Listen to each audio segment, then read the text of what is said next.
Welcome back to Red vs. Blue episode summaries. Today, we'll be doing episode 14, Roomier Than It Looks. Tucker and Church go through the teleporter first, with Church being unaffected, being a ghost, and Tucker actually arriving on time this time, of course still with black armor. Church clarifies with Tucker that he's okay, with Tucker confirming, and encouraging Caboose to go next, yelling towards the base. Caboose does in fact go next, but only after being assured by Tucker that it was painless. Church, identifying the lie, asked if it actually hurt, with Tucker confirming his lie. When he arrived through it, however, screaming ouchie, Caboose simply said in a quiet, angry tone, "You lied to me." At Red Base, it appeared Church's plan was already working, as Sarge grunted in annoyance, calling Lopez over to ask if he saw something on the other side of the canyon, believing they were Special Ops soldiers.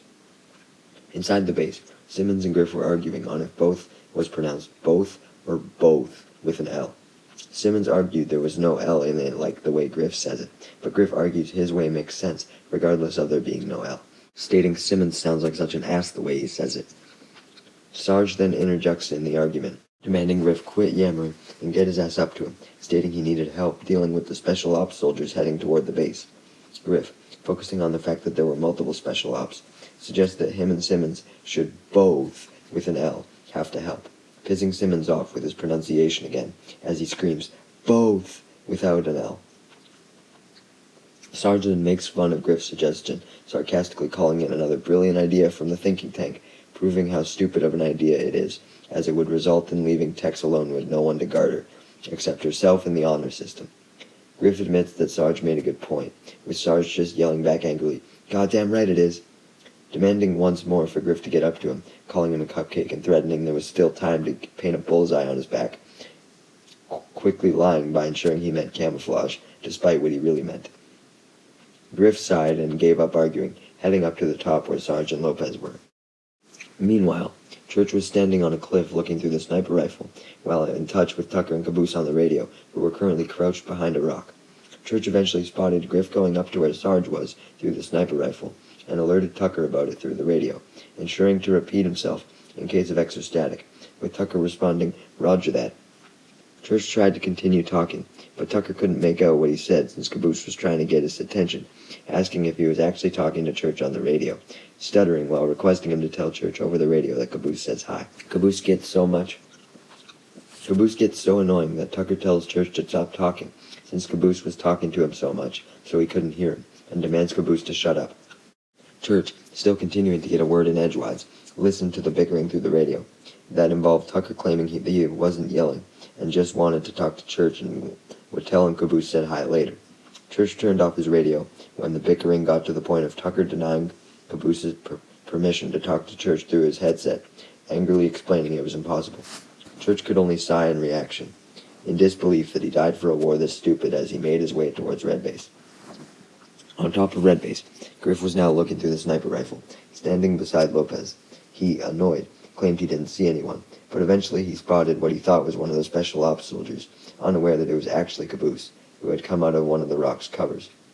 Tucker scolded Caboose to get back behind the rock, explaining the Reds could potentially see him, but Caboose dumbly claimed that since he couldn't see them, they couldn't see him, leading Tucker to have to explain that Caboose only couldn't see them because he was facing the wrong direction, towards the rock.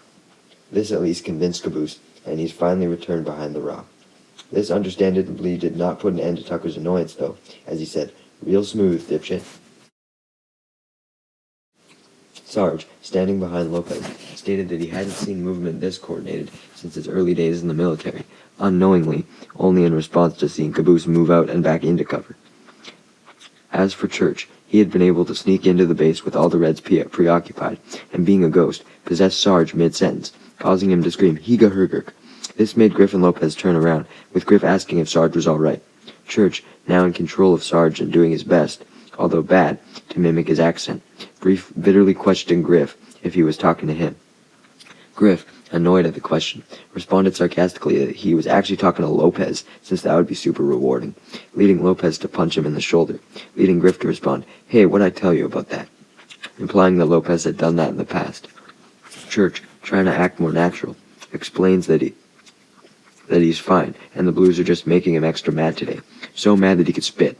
Church, to Griff's disgust, then spits in Sarge's helmet. Griff asks for clarification in disbelief that Sarge, in quotes, just did that.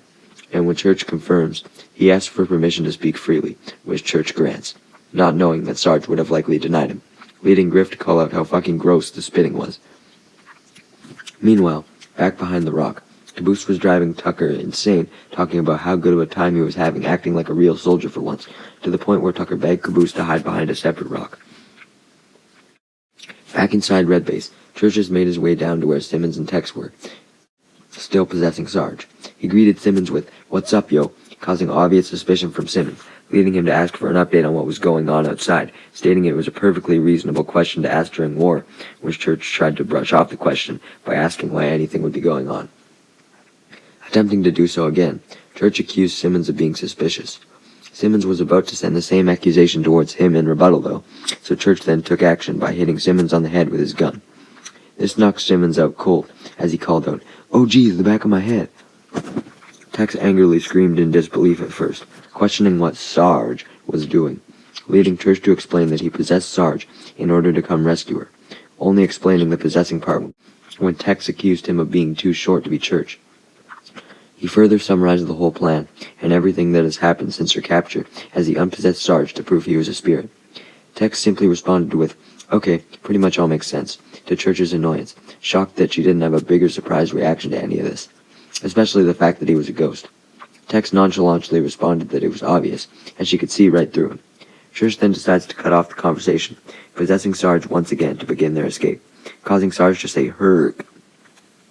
When Church and Tex exit the base, Caboose is watching them through the sniper rifle. Since Church is in Sarge's armor, Caboose assumes that Church is actually a Red holding Tex captive, and decides to shoot Sarge, as that would free Tex, making Church forgive him and become his best friend. Tucker mocks Caboose's fantasy, knowing Church would never be best friends with Caboose, but Caboose goes through with the shot anyway. Church is instructing Tex to go through the teleporter, while he does one last distraction, and begins counting up to 3 in preparation, with Caboose's bullet striking him as he calls out 3. Sarge's body collapses to the ground, leaving Church in his regular ghost form once again, questioning what happened to his body. It only takes him a few seconds to realize where the shot came from, and he immediately yells in anger at Caboose, prompting him to respond with the infamous "Tucker did it" line.